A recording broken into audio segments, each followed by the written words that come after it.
Good evening, everyone. This is Wanda Wilson with Oakland Planning and Development. We're going to go ahead and get started. Thanks, everyone, for joining us tonight for our Oakland-Wide community meeting. We have three.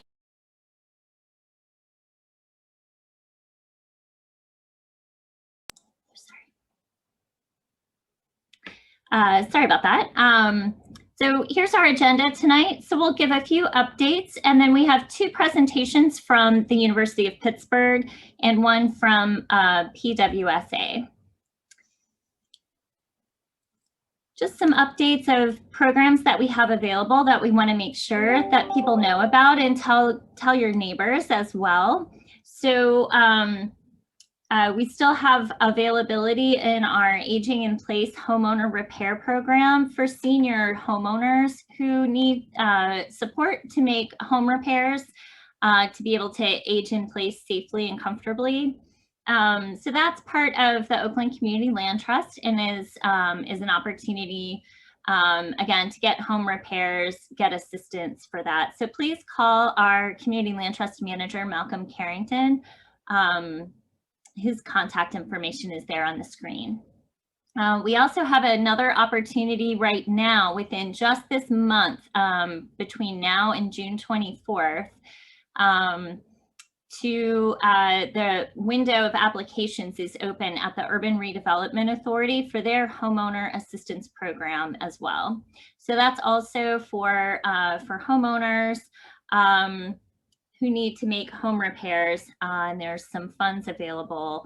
So again, Malcolm is the contact person at OPDC who can go through both programs with homeowners and discuss how each of them work, and you could determine which is the best for you. And we actually are the administrator for Oakland applications for the URA Homeowner Assistance Program. And please mark your calendar to support OPDC through our Day of Giving on June 29th. And we'll have a lot of information and opportunity to support the Oakland Community Land Trust and other programs that we're offering in the community. So stay tuned. But you could actually support us ahead of that as well if you wanted to just go to the website, the donate page on our website, even ahead of that. And we also are looking for volunteers to help with the food distribution that we're partnering with South Oakland residents on Tuesdays and Thursdays. So if you have some time in the afternoons and can help us do some volunteer hours, please let us know. There's lots of workshops and design work going on right now with the Oakland plans. We want to make sure people know about that. Those designs for workshops that happened are available on the website here. And actually there's an open house tomorrow where people can review that information and offer additional feedback. And so you could join that open house. And you can also see the vision and goals statement and information from the action teams on the Engage Pittsburgh website as well. And the next Clutter for a Cause event is next week on Tuesday, June 1st. So you can check out all of the information at this link to our website. We're going to go ahead and get started with our first presentation. Beth McGrew is going to join us and present work that they've been doing on stormwater. So hi, Beth. Thanks for joining us. Hello, Wanda. I'll hand it over to you. Okay. Can you hear me all right? I can. Mm-hmm. All right. Thank you. Who's doing the slides? That's my colleague, Kathy. Okay. Thank you, so Kathy. You can just say next slide. All right. So thank you all for joining to listen. On the left is a picture of the hillside today, looking up towards the northwest. And on the right are pictures of these really nice stairs, except there's not a place to pause along them. And then a view back down to the cathedral. Next slide. As you all know, the hillside is steep and not a lot of places to pause. And our desire is to make a human engaged landscape. So places where people can do some things outdoors, not necessarily all manicured, but places that you can enjoy the landscape, to expand the usable outdoor space, to get enhanced sustainability. So any new structures that we put up there, that you can actually gracefully walk along some steep topography, but we set the elevations of the buildings that we're thinking about doing so that you could get from one to the other. We have a lot of sustainability goals, but one of the big ones is stormwater management, and that's what this presentation is about. And part of that is a green side of stormwater management, and we would like to do some sustainable reforestation. If you look up there right now, I guess I shouldn't have said that's the hillside today, because the hillside today is a little bit barren, but it will be replaced over this next month, and then the larger trees come in the fall. But we also want to improve the safety and dedicated pedestrian vehicular pathways, and to improve the appearance of that part of the campus. Next slide. So we've been working with our engineers. Again, what you see on the left is the, can you see my cursor? On the far left, the green buildings is the planned new rec center. None of these have been approved yet, so we still have a lot of work to do with city planning.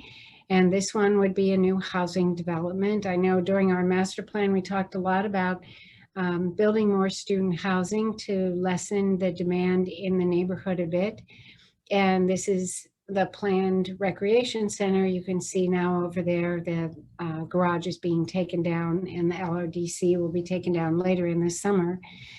And so this little slide over here looks, I don't expect you to read it, but they're topographical markings as we've studied where the stormwater lines run. And part of our stormwater plan is to have some of these images that you see are conceptual designs we have for what the upper part of the hillside might look like if you went through this building on the left and took the elevators up. There's an exit on the 5th level. You can walk along a path and get in either a little bit lower, a little bit higher. And this is what conceptually we're looking at for what the outside might be like. So a little bit different than what you see today. Next slide. So we broke up the landscape. We called them character zones in working with our land collective out of Philadelphia. And by that, we mean that the purple are the heavily forested areas. They'll be much the way you've seen them in the past, especially over here to the south side of Falk School, that purple. So that's what we mean by Sylvan. The urbane is the salmon color, and those are more architecturally designed landscape with maybe hardscape and benches. And the rusticated is something in between, more like the hillside today, but with more opportunities to pause, to have places to sit, maybe to have a little bit of a microclimate. I could have used that today walking up there at 90 degrees. And so those were our guidelines for how we want to do the landscape. Next slide. This is an example of what urbane might look like. Next slide. And then the rusticated, where it's a little less formal, maybe a lot more local color with native plantings. Next slide. And then the Sylvan, where there are paths through a heavily forested area, maybe a little more sensitivity to the habitat that butterflies like, and maybe instead of benches and more structure, there are boulders and things to sit on so that you can have an opportunity to enjoy what's around you. And a little bit different from what we like, but also what now and then we need a break from, which is 5th and Forbes and the busyness. Next slide. So we did a stormwater master plan. This is more towards the engineering side of our stormwater plan to look at what the zones are and what the sewer sheds are. Next slide. That's our campus, and just to look at what we might do.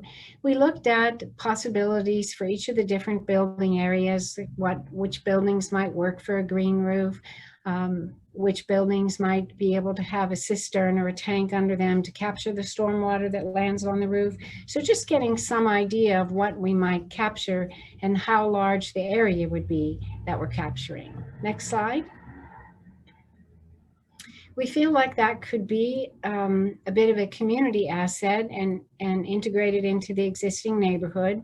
We could have opportunities on the way down the hill for research and learning and education to look at how the stormwater is moving, what the quality of the water is, what the soil types are.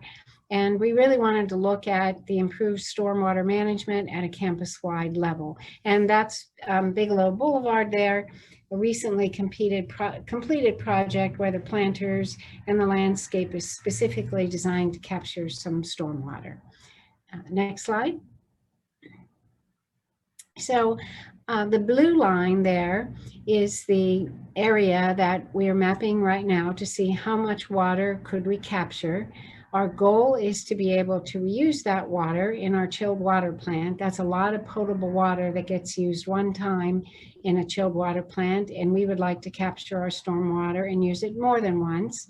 So we wanted to identify all those areas where we could capture the runoff and look at a conceptual plan for how we convey that and get it to Poslar, which is down here in the lower level where the chilled water plant is right along this side.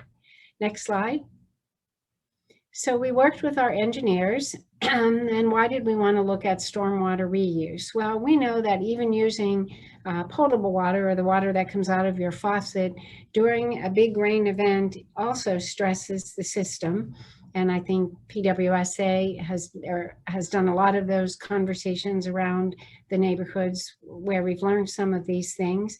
We know that we can reduce our stormwater if we could capture the rain by at least, I like to be more conservative and say about 4 million gallons per year, but that amount of stormwater going down the hillside can change the flooding that we sometimes have in our Poslar garage, but it also could keep 4 million gallons a year out of the 4 Mile Run watershed, which is down over the hill.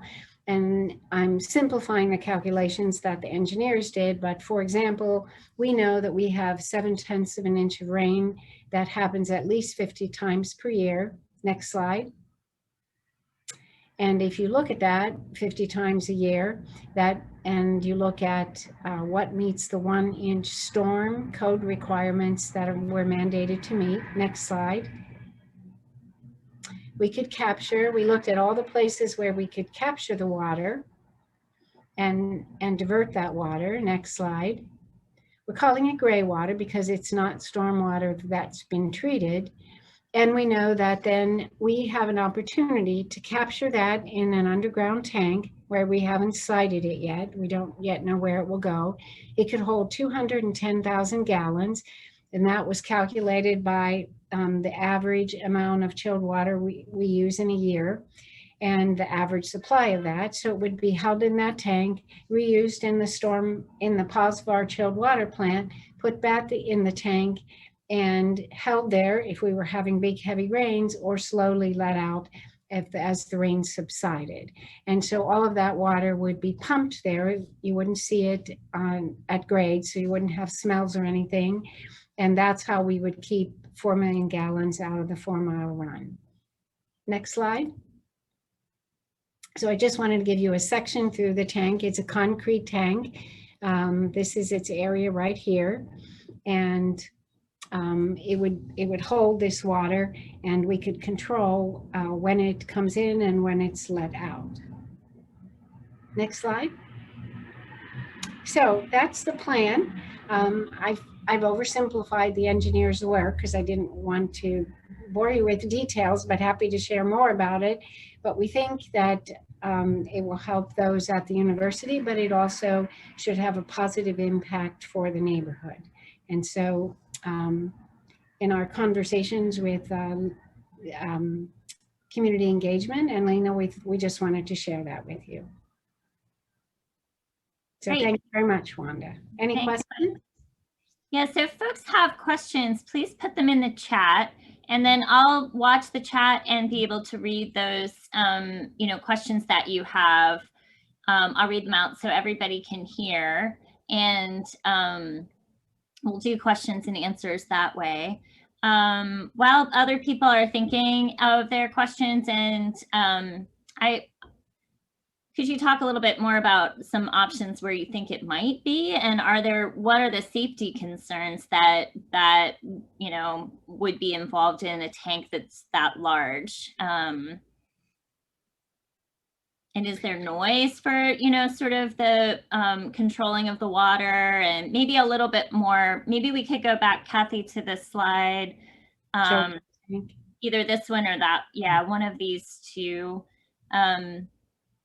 To just go into a little bit more of like where generally would this be located in your system, and some of the safety concerns that we might want to think about. Well, we would want to locate it certainly downhill. I know that seems obvious, but that we would capture all the stormwater that it's piped down the hill. Instead of it going into a large combined sewer, it would go into this tank. It's a large concrete reinforced tank, and it has about an entry and exit valve so we can control the water, and it also would be alarmed if there were ever a leak or anything. So I don't know that there are any real safety concerns, although I'm happy to hear if anybody would worry about that. It would be connected to a sewer so that when it's let go, I didn't mean to get you imagining that it might pour over the hillside. It would go into this to the stormwater pipe it always goes into, but the idea would be when we're having big heavy rains, we could hold it back, and so that it would prevent that much more water going down there. And then when that big rain event is done, then we could slowly let it into the storm sewer that it always goes in. The noise with chilled water plants, the chilled water plant is there already, so we wouldn't be adding any more noise that is there. Now and then when it's running, you can hear a hum. It's not near many other structures. It borders the roadway there, so I don't think you'd hear any noise. The water will be filtered, so it's not like it's going to take in rocks and boulders and gets clogged and explode the tank. I don't know I'm trying to think of what other safety concerns people might worry about. I don't think there would be a danger of flooding because it is connected to pipes, regular pipes that are in the city now. The idea is just to hold it back so all of that water isn't rushing. If you've ever been in our pause bar garage, we have a little bit of a fountain that happens when we have those big heavy rains. I know there's a couple places in the neighborhood to the east that I've seen a little bit that a similar thing happens. So that's the piece of it that we think has a benefit for the community at large. We've been talking with PWSA about our plan, and our next step is to finish our design drawings and make sure the tank is sized correctly, and then begin conversations seriously about a possible location for the tank. And with this, in terms of your understanding of the approvals, is this something that would be like a part of the IMP, or just something that would go through the regular city approval process for this kind of it's like I don't know, it's like infrastructure, right? Yeah, it's an infrastructure project. So I think it would go through all the regular city approvals and likely come back to you all in a DAM meeting. I would think. Okay. Does it have to go to any commissions, or like who oversees? PWSA. Just PWSA? Yeah, they'd have to technically approve the plan, but then I believe city planning ultimately approves the project. Okay.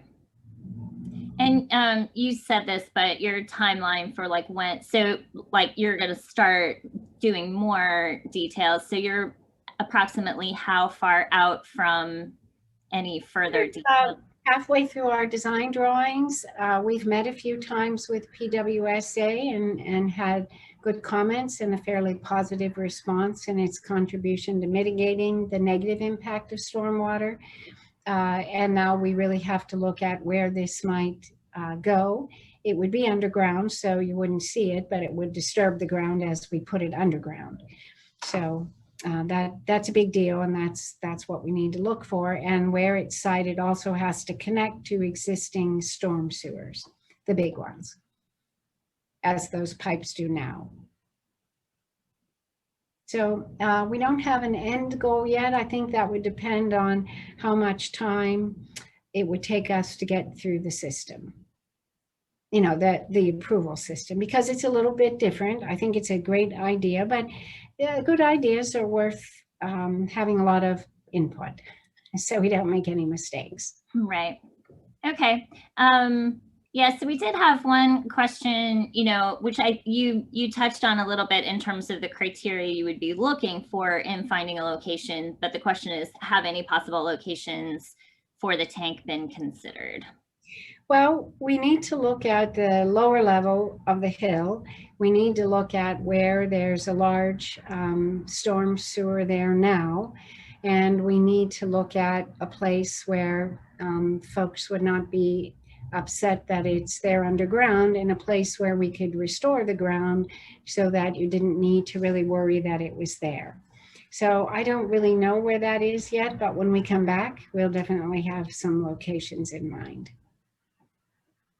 And are there examples of structures this large that you're talking about that you know of that are in Pittsburgh now, or in other places that you would point to as, oh, here's an example? They are definitely going in other places, cities with big combined sewer systems, like older cities like Cincinnati, Pittsburgh, that New York City, that have these combined sewers that really get stressed. And when they get stressed, then they cause raw sewage to come out into the rivers, or they don't get filtered the way they normally operate. And I can ask Burns McDonald and McKim Creed, who are the engineers we have working on this, for some other cities where they have tanks this large. In their world, this is not a large tank. In our world, it's a large tank. Right. Yeah, that's what I'm thinking. It might be just interesting to see some examples of other places where they've been installed and are in use. Yeah, that's a good idea. Then we have one other question that, you know, if Pitt is planning other multiple buildings, you know, how would it be possible to build tanks within the buildings? Yeah, I didn't talk about that. Use the water within the buildings, or, you know, has that been considered? We definitely will have tanks with the building. Those are the cisterns I talked about, that as buildings are approved for construction, those ones on the hill would have a tank, so that there are multiple ways to hold back water and multiple ways to collect water. So there's the green things that we talked about on the hillside and making it a little more permeable. But then these are the more engineered systems where the smaller tanks could hold the water and then feed the larger tank in preparation for the reuse. And clearly one of the locations would be near the POSVAR building, because that's where we want to reuse the water, in addition to being near the sewer. So after it's used once, it could go down there. Okay. And finally, one last question. If approved, do you know how long it would take to construct the changes? When we met with the environmental planners of the city, they wanted the large tank to be installed before the smaller tanks were, so sort of being ahead of what you want to collect, so that we're always a few steps ahead. The same with trees, so that we've always counted more trees that we're planting than that we're removing. The same with stormwater. We want to be able to collect more than we're using. So this tank would go in first, and then the other tanks would be connected to it. It's not a lengthy construction time, but there is a little bit of electric for the pumps, and there is a filtering. Those things would go over near the POSVAR plant, so most folks wouldn't be much aware of those. But it's not a lengthy it's not like one of the major buildings. It's not that long of a process. Mm-hmm. Okay, great. Thank you. I think we covered everyone's questions. So more to come on this, but I think it was a helpful preview introduction of the overall plan. So I appreciate your coming and bringing that to the community, so we can kind of get a preview. So that's very helpful. And Beth, you're going to stay with us for your second presentation. Yes. And I'm actually going to also invite Preservation Pittsburgh to join in terms of unmuting and turning on video. So I think we have Melissa McSwiggan with us as well to join for our next presentation, which is about the Croatian Fraternal Union building at 3441 Forbes Avenue. So, so Beth, I'll turn it over to you again, and also welcome Melissa. Thanks for joining us tonight. Okay. Hi, Melissa. Nice to see you again. Thank you. So Melissa and I have had a few conversations about 3441 Forbes Avenue, which is the Fraternal Croatian building. Over here, it is along the north side of Forbes Avenue. This is the lot, and it also is connected to the adjoining lot. As you know, it's had a blue fence in front of the open lot for some time, and the university has been a little bit worried about the facade, and it seems like every time it snows, our facilities folks get a call in there to watch because something shifts. So, but part of the reason why it wasn't demolished, I believe our real estate office purchased it maybe 3 years ago, Melissa, is that right? And at that point in time, Preservation Pittsburgh thought that it was a building to save. The university thought that the building was not to be saved, and I think they did a lot of studies. Anyway, when Melissa and I started talking, I'm losing the seasons in COVID, but I think it was cold. When we started talking about this building, it seemed to me that we needn't argue about the historical significance of the building. The building had long since seen better days, which is too bad. It's a horrid mess inside, but the facade, the top part of it had been removed a long time ago when it was it the health department, Melissa, before the university bought it? I wasn't here at that time, but I think that's what the reports say. At any rate, we started talking about the facade and what it represented for the history of Pittsburgh. And so there you see what it looks like today. It did have a big top on it, and you can see there's some brick infilling the windows. Nonetheless, though, you get a sense of what clay tile facades looked like in that era, and that this represented a group of people that were a significant part of the history of settling Pittsburgh. Next slide. So I just wanted to show you, not to horrify you, but some of the ways in the back side of the building where the snow and ice that gets in there begins to make one wall pull away from another. So it was time to make a decision. Next slide. So the proposal is to keep the facade, and then behind that facade, we would have tube steel, which is just steel shaped like a tube. And we have some preliminary drawings for that. And that's what we'll work on next. But to have steel that connects this existing facade back to a new building. I'd like to keep the new building less dominant than the facade so that the facade captures your attention, and to have it finished enough to have to spike your curiosity as to why something that was clearly built in another era is being preserved today. And we might have that conversation through posters and photographs in this outdoor space. So the idea would be to take down the facade. There's a basement under here, which makes it a little bit precarious to remove the building. We had a number of facade specialists look at it, all advised that we should take down the facade before we put it back. So each piece in the facade will be carefully labeled and then carefully palletized and all photographed. and then it will be stored in a climate-controlled facility. And then after the old building is demolished, the university would build a small new building behind here and maybe a larger one next to it. These are rather small lots, but significant enough. And then we would rebuild this facade and anchor it back to the new building. And then hopefully, Melissa, we could work together on what is the conversation about what this building once was and what the population was who occupied it and why, and what period did they come to Pittsburgh and what role did they play. So that's an opportunity there. But again, just wanted to share a little bit about this, since eventually it will be a change on Forbes Avenue, hopefully a positive change, and maybe a little bit of, it will stimulate a little bit of conversation to people who come to visit the city as to what this once was, instead of maybe looking like it does today, which is a little bit tired and sad. And Melissa, I'm happy to have you. I don't mean to speak for you in any way. You can share your thoughts as well.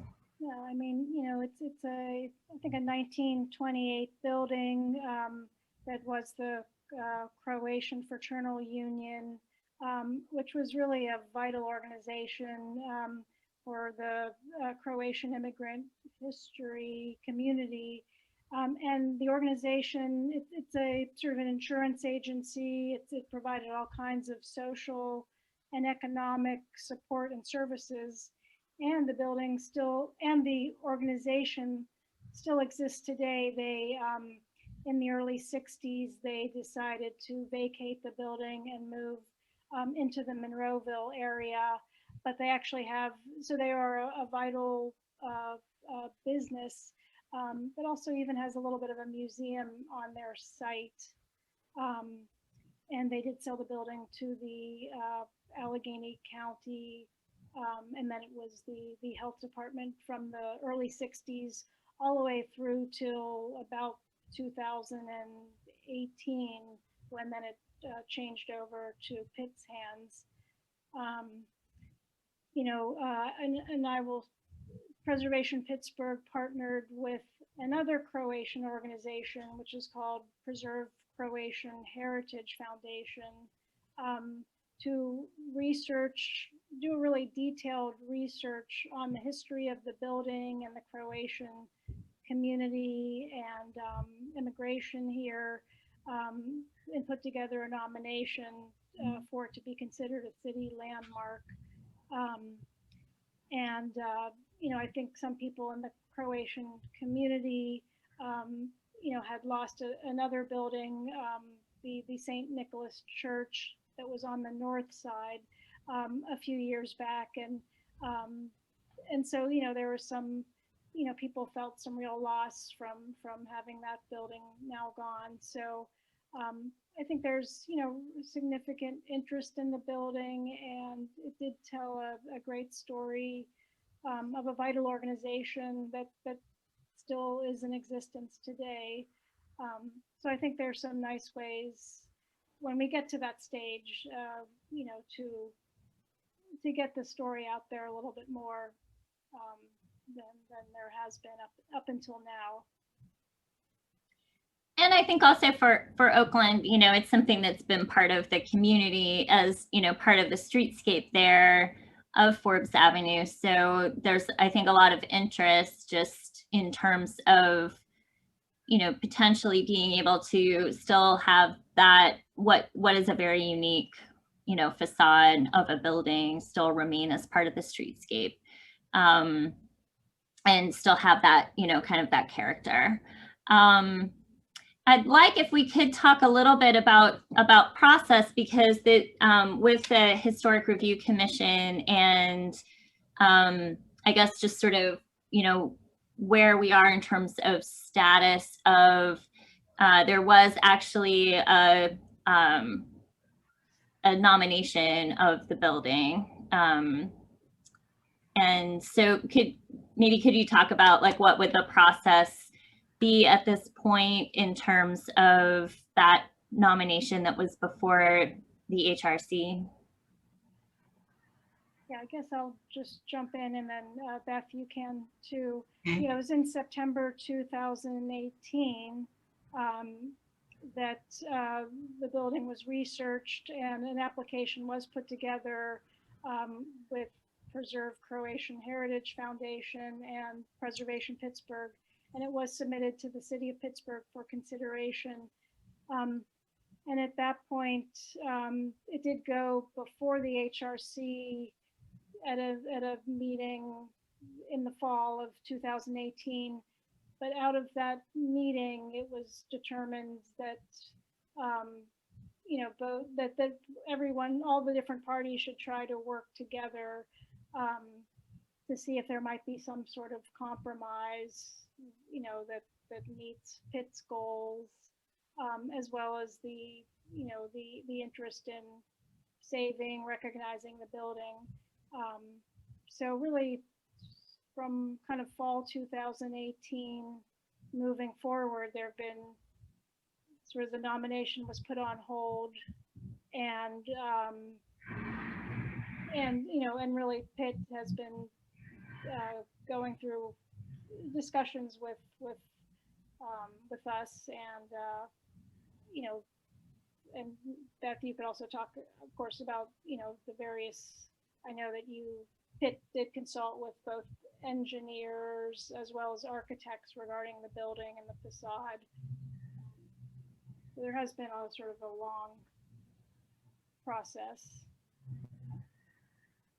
Yeah, I think where we came to agreement is that the facade is of historical significance, and we would do our best to keep that. I think that's where Melissa and I met. So then when Preservation Pittsburgh sends their letter, that triggers us being able to apply for a demolition permit and preserve the facade, and then begin. What you're looking at now are just conceptual ideas, but obviously what's important is finding a way to save the facade and then doing a smaller building and maybe a slightly taller one. These are not designs though, they're just conceptual massing studies. But we have some drawings of the steel. We have some drawings of how the masonry would be taken care of. And then we would go into, after we went through the city, and I'm not sure if we have to go through historic preservation, but I think we do. And then when we were through the system, we would begin our design process for what, you know, more of the details and what it would look like. Yeah, so you would go through a process now for the demolition permit with the, you know, that would be, you would have included in that the, you know, keeping the facade essentially. Yes. And then, so it's a sort of two-step process for the review through the city process. Yeah, we need to show how we're going to preserve it. And I think the application that we gave to Melissa for our agreement with Preservation Pittsburgh was how we would stabilize it and how we would take it apart with care, because it's not so easy to start taking, you know, clay tile gets so brittle, but we want to be careful with it and where we would preserve it. So we've done that so far, and our next steps would be to go and get permission to do the demolition so nothing else breaks off, or those places in the alley don't start to fall apart. But we'd like to not go through another winter with a building like this, but eventually then build something. Right. Which would be its own process for, yes, doing your plans for what you would build there, would be its own process after you know, did the demolition. Yes. So there's a question, will the new 7-story building have architectural ties to the facade next to it? Well, it's certainly not going to look like a sheet of glass, as we've shown there, just to illustrate sort of getting our arms around the proportions. So I think during that design, it certainly needs to be a companion in some way to that building. I'm not sure it would mimic the historical details, but it needs to be respectful of them. So there's design work to be done. And it's a fair question to ask.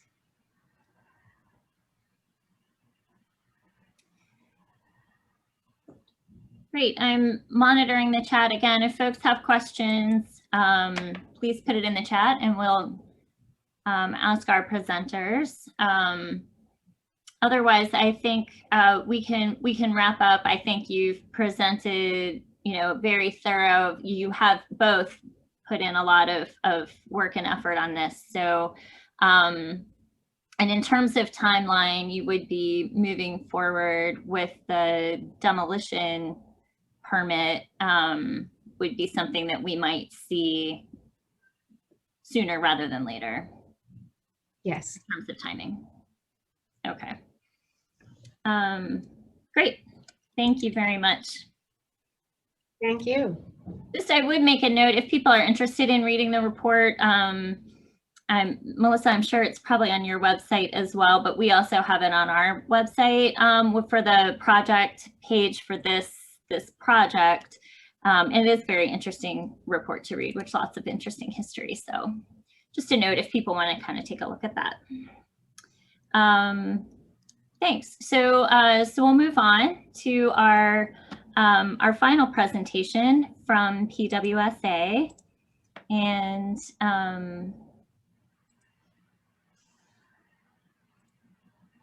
let's see, we have Sarah from PWSA to join us. So hi, Sarah. Thank you for joining us tonight. Thank you.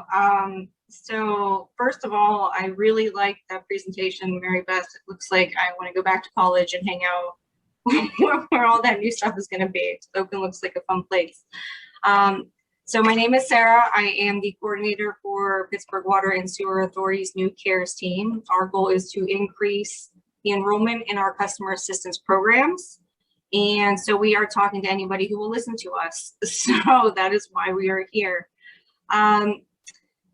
A lot of people don't know this, but we've actually had customer assistance programs since 2018, and we are still having a hard time getting people enrolled in the programs. We have made a lot of enhancements to the original programs. We have started out at 50% discount in our bill discount program. It increased to a 75% discount. It is now at a 100% discount of the fixed rate charges per month for people who are eligible. Our eligibility requirements are similar to a lot of other customer assistance programs in the area. It is eligible for people who are at or below 150% of the federal poverty level. We also have an enhancement that I call the Bill Discount Plus. It is an additional discount of 20% off of the per 1,000-gallon charge, and this is available to our most vulnerable customers, and it would be people who are at or below 50% of the federal poverty level. We also have a hardship grant. It is up to $300 per year. A lot of people think that this is a one-time thing, but you can actually apply every year. That is also available to people at or below 150% of the federal poverty level. And in the past, we have required that people made a sincere effort of payment, which would be $150 in 3 months or $75 if you're 62 and over. We are completely waiving that. You need to make no sincere effort of payment to get that grant right now. You also do not need a termination notice. That's something that you have needed in the past. Starting next year, those payment requirements have also been cut in half. We also try to push the Clean Water Assistance Fund. It is for the sewage treatment portion of our bill from Alcosan. But generally, if somebody is calling to get the hardship grant, they can also get the Clean Water Assistance Fund grant. That is a payment of $35 to somebody's account every 3 months. So once all these programs get put together, it's a pretty good discount. There is also a lead service line reimbursement program, and I'm not going to talk too much about that just because it gets pretty complicated, but I encourage you to call the lead help desk. Their phone number is 412-255-8987, or you could email them. to talk about the reimbursement program. There is a tiered reimbursement. So, you know, depending on your income, you would get a different amount of reimbursement. Next slide, please. So a brand new program that we have, it's a pilot program. It is an arrearage forgiveness program. And if you are in a payment arrangement and you are enrolled in our bill discount program, so that means that you've been enrolled in the program, so you're at or below 150% of the federal poverty level, and then you get on a payment arrangement. For every month that you make your payment on time, you will get a credit of $15. So, you know, for anybody who's built up a balance, just to get yourself on a payment arrangement would be really helpful. Just to, you know, $15 every month, it definitely knocks it down. People who may think that they've used up all their chances for payment arrangements, now because of the pandemic, everybody does have at least one more shot to get a payment arrangement. So, you know, if people have been denied in the past, they don't think they're going to be able to get it, please, you know, give us a call and see what we can do to get you on a payment arrangement, to get people on track, so that we can get those past due balances down. Next slide, please. So something that is extremely helpful for landlords and tenants alike is this customer usage portal. It is an amazing tool. I don't know many water companies that have this. You can actually, and this is, you see down in the lower right-hand corner, the do not reply from Census. This is actually my usage alert. So you would go on our website and you would click on check your usage. You sign up. All you need is your account number and your meter number, which we can supply to you. If you don't have it, it's also on your bill. And then you would set a threshold. So if you normally, and we can help you figure out what that normal threshold is. If you would normally use, you know, 300 gallons a day, you could set your daily threshold to send you a text alert and or an email alert if you exceed that. That way, you know, you haven't had a leak for 2 weeks, but you get the bill and, you know, you've already racked up 2 weeks worth of usage by the time you get the bill. So this is a really important tool, I think, especially for, you know, people who think that their usage might be high, to help pinpoint when that usage is occurring. Next slide, please. So this is me, and Rebecca Coffney is in the middle, and Michael Anania. These are my colleagues in the CARES team, and we are working very hard every day. Right now, we're doing a lot of, we've only been around for about 90 days, maybe 100 now. And so we're just trying to get the program up and running, which has been a challenge considering it's a pandemic and our job is public outreach. So I just want everybody to know that as of 5/28, we will all be 2 weeks post second shot. Yay. So we can actually attend events. We still want to do COVID restrictions, so masks and social distancing or outside, that sort of thing. But we will actually be able to be on site and sign people up for our program in 10 minutes. People do not need, you know, all kinds of paperwork. There are different requirements for the different programs, but for the bill discount program, you can, you know, come or call as you are. You don't actually need anything except to verbally explain to us your situation for us to get you enrolled. So that's, next slide, please. And that's all. So if you guys have any questions or comments, I appreciate your time. We really want people to know about our assistance programs. Another thing to mention is that we used to have a 1-year recertification process. Now we've extended that to 2. So that's really going to help people who, you know, have a lot of other things going on in their life. They don't necessarily remember once a year to re-enroll. So anybody that you guys know, please get the word out for our programs. Those are really great resources for people. So thanks for coming tonight. We Yeah, really thanks for having us. And we'll definitely push out through our channels, you know, the information so people know about it as well. But I think this is really great for people to tell their neighbors, other family members, you know, that this could be a help for people. So thank you so much. Thank you. And here are just some final items. Again, if you can check our event calendar on our website for upcoming items. Our next meeting of the Oakland-Wide meeting is June 29th. And if you'd like to give any thoughts about the presentation for the Forbes Avenue project, or if there's somebody who wasn't able to attend the meeting tonight who would review the information and want to provide some comments, there's a feedback form on the page of our website for that project. And there's just our general contact information. Make sure if you're not on our e-newsletter list to sign up and follow us on social media. So that's all we have for you tonight, everyone. So enjoy your evening and thanks very much for joining us.